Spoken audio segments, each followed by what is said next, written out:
না দেখো সবকিছুর সমস্যা হরালে ঠিক মতো হয় না, মাস্টার না কিছু নেই। তো এখানে যে একটা স্থানীয়দের অভিযোগ ছিল এখানে নাকি সঠিক মতো মাদ্রাসা খোলে না বা পড়ালেখা হয় না, এটা কেমন সত্য? এই তো স্কুল তো একটা মাস্টার আছিল, দুইটা মাস্টার। হ্যাঁ। এখন তো দুইটা মাস্টার না, একটা হুজুর আছে না মাত্র। তো পড়ালে হয়নি, একটা দিদিমণি রাখছি আর কি একটা। মানে এটা কি সরকারি? এটা সরকারি না, সরকারি। বেসরকারি কোনো করতেছে না? খাদ্য খাদ্য কিছু আইয়ে না, কোনো কিছু আইয়ে না, টাইম মতো টাকা পয়সা খায় না, এই অবস্থা। এমনিতে রোজ মানে প্রত্যেকদিন এটা খোলা হয় কি? ওই খোলা এমনি ছাত্র মাত্র নাই, নাই। মনে হয় 6-7 জন ছাত্র আছে। ছাত্র আছে? ও তো আজকে তো বদ্ধ।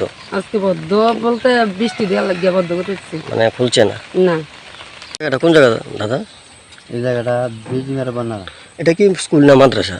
মাদ্রাসা। মাদ্রাসা কটার থেকে শুরু হয়? ছয়টার ছয়টার থেকে 6টার থেকে কয়টা? 10টা।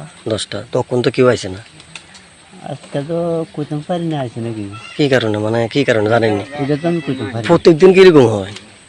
আমরা কাছে একটা অভিযোগ করতেছি এরকম হয়, এখানে নাকি মাস্টার নাই, একজন মহিলা আইয়া পড়া। হ্যাঁ, একজন মহিলা পড়া শুধু। হ্যাঁ, কি চাকরি করে এটা? না এমনি জানি পড়ায়ন চাকরি করে না করে এটা আমি কইতে জানেন না? পারি এটা কি সরকারি মাদ্রাসা? সরকারি। ও, মানে পাবলিক আইয়া পড়াইতেছে না? তো এখন তো খুলছে না, মানে স্থানীয় একজন আপনি সচেতন নাগরিক, মানে কি বলবেন এই বিষয়টা নিয়ে?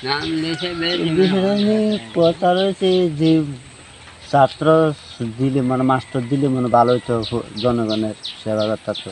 মানে কতজন ছাত্র আছে এই এলাকাতে?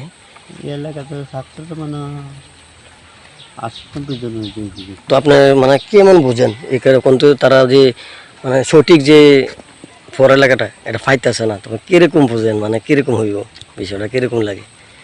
কিরকম হইবে